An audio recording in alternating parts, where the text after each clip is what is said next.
Hey guys, as most of you know, The Legend of Zelda is my favorite franchise. I want to make a tier list of all the games. There are a lot of epic games in this list and a lot to cover. I don't want to keep you all waiting, so let's get the easy one out of the way. This right here is my favorite game of all time. This game is absolutely amazing. Many people would agree with me on that. I've played and talked about this a ton on this channel, and if you haven't played, I'm going to come up to you and you up. It's also going to be the only S tier, as I wanted to make sure this is distinct from the other games in this list. But while we're on the top of the list, let's fill out the A tier. Yep, the other 3D games all deserve the A tier. Majora's Mask was a fast-made sequel to the Ocarina of Time. While a bit short, it did many things right. The side quests are some of the best in any video game, and it is home to the Stone Tower Temple, which many would say is the best Zelda dungeon. The Wind Waker seemed a bit odd at first, since the Zelda game was more of a cartoon now, and there's a giant ocean to traverse, and to me there was a little too much time spent in the boat. But the exploration you can do is absolutely amazing in this game. There is so much fun shit hiding on all these islands. It is just a blast to play through and explore everything you can. Twilight Princess was supposed to be the follow-up to Ocarina of Time. They really pushed that concept, and while it didn't reach the same unimaginable level, it still is an extremely good game with a great overworld, great items, great dungeon, neat little mechanic of turning into a wolf. Pretty much just great everything. Skyward Sword is an interesting one. I'd say it's the next best Zelda game after Ocarina of Time, and honestly it would have been better, but it had a few miscues. That's mainly because it forced the motion controls just too much on the player, and also the game had this fuck. But the rest of the game is absolutely amazing, and I'm greatly looking forward to the HD remake they're coming out with, which would hopefully help with the motion control problem. And on that note, all these games have absolutely great remakes. Can we just appreciate these guys going back to the games they've already made and do them again, but this time adding significant improvements in terms of both graphics and gameplay? If you're looking for great remakes, follow the Zelda model. They know what's up. The last 3D game to talk about is Breath of the Wild, and holy shit, this was an amazing game. It took the usual Zelda concept and added a bunch of amazing open world concepts to it. The combination of those two things helped the Switch become a very big powerhouse in the video game market right now. Now, if this game did have a few more Zelda mechanics to it, which maybe the sequel will have, then I think we'd have competition for the best game of all time.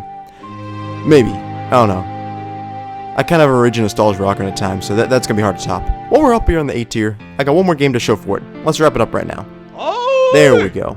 Of all the 2D games, this one's my favorite.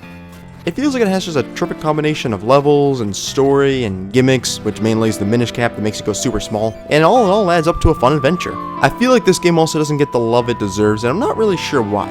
It was released right before Twilight Princess and maybe was overshadowed because that was supposed to be the next Ocarina of Time, so maybe it just kinda got lost in the wash. Oh, and by the way, one more thing. Yeah, these games don't deserve an F tier, they're way too good for that. But hey, I do know what deserves the F tier. It's gonna be any of you fuckers who decide not to subscribe to me. So you might as well do that, or your sorry ass is going in that F tier. So with the basics out of the way, let's fill out the rest of this game in the order they came out. So first up, the original game. This might be the most classic video game ever created. Like, I don't have the same nostalgia for it as I do with Ocarina of Time, but you gotta respect the game that launched this incredible franchise. You gotta put it in the B tier. Zelda 2 is kind of the oddball of the franchise. It's kind of both half overworld and half 2D dungeons. The game also really upped the difficulty from the original one, and remains one of the tougher Zelda games out there. I don't know about this game, it just doesn't feel the same compared to the others, so I gotta put something in the D tier. Might as well be this one. Link to the Past picked up right where the first game left off. It had so much more structure, and abundance of items and dungeons, and overall just an amazing experience for a Zelda fan. The Super Nintendo Classic, that deserves a B tier. Link's Awakening also took off from where the other games left off, and I love this one too.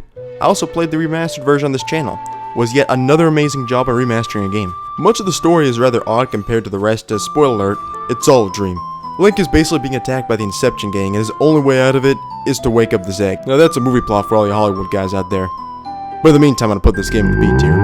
Moving on, we had the Oracle of Ages and Oracle of Seasons. These two took similar styles to Link's Awakening, but they brought to the Game Boy Color. Link travels between ages and changes the season in their respective games. The games are pretty fun, and it was also really neat that they released two games at the same time. So I'd say they both deserve the B tier. If you're also wondering which one's better, I'll go Seasons. I don't really have a good reason why for that. I just think Seasons, I think you should call Seasons better. Yeah, I'll go Seasons. Before I go any further, am I supposed to rank any of these Zelda games? There are a lot of Zelda spin-offs there, and some I don't even know about. And I'll leave them over here for everyone to enjoy, including those CDI games. Yeah, honest question, did anyone ever play through one of those games without thinking how many ways they can kill themselves in the middle of it? Four Swords has got to be the least played Zelda game. It barely even exists. You need a friend who had the copy of the game and also a link cable to link up with him. The game itself had Link to the Past port to the Game Boy Advance, so most people end up just playing that anyways. I will say it was kind of fun to play with another player though, although the game was incredibly short in itself, took like an hour to beat, and the bigger issue is most people playing Zelda games are like me. They're just a lonely man, so for that, I gotta say D tier. Four Swords did have another try at this though, with Four Swords Adventure for the GameCube. This game could also be played as multiplayer if you had a ton of equipment. Like, in order to get it to play multiplayer, you probably needed like 10 different pieces to hook up to your GameCube. It was a little ridiculous. Or you needed 4 different GameCubes too. It was just crazy. Fortunately, you could play this game as a single player, because most of us playing Zelda games are expecting a single player experience. It doesn't go super well single player, but it is an improvement over the last game. I'll put it in the C tier. Phantom Hourglass launched Zelda games on the Nintendo DS, and I'll say it was pretty fun. The touch controls were a bit odd, but manageable. Linebeck was one of the best characters we've seen in a Zelda game. The open dungeons they had, again, were a bit odd, but whatever. You know, it's all in all a pretty good game, and then Zelda made their biggest mistake yet. Mamma mia!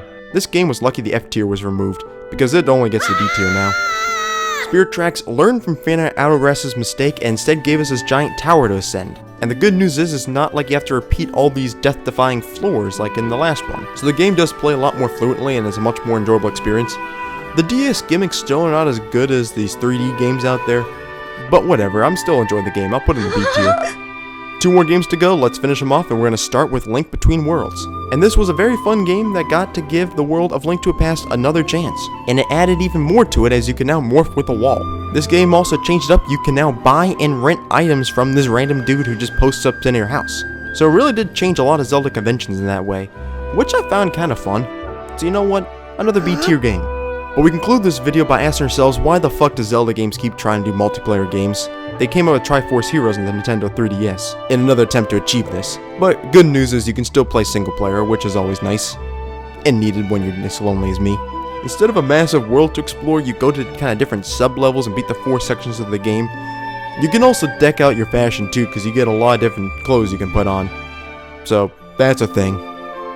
Yeah, we'll just put this game in the C tier. And that is it for my tier list. That is all the games that I went through. Holy cow, that was a lot of games and a lot of great ones too. This is a very top-heavy tier list. Hope you guys enjoyed the list, and if you disagree, well then I hope your isn't into a wall shoved right in the hole that will then burn because the candles weren't put out yet. Okay, sounds good.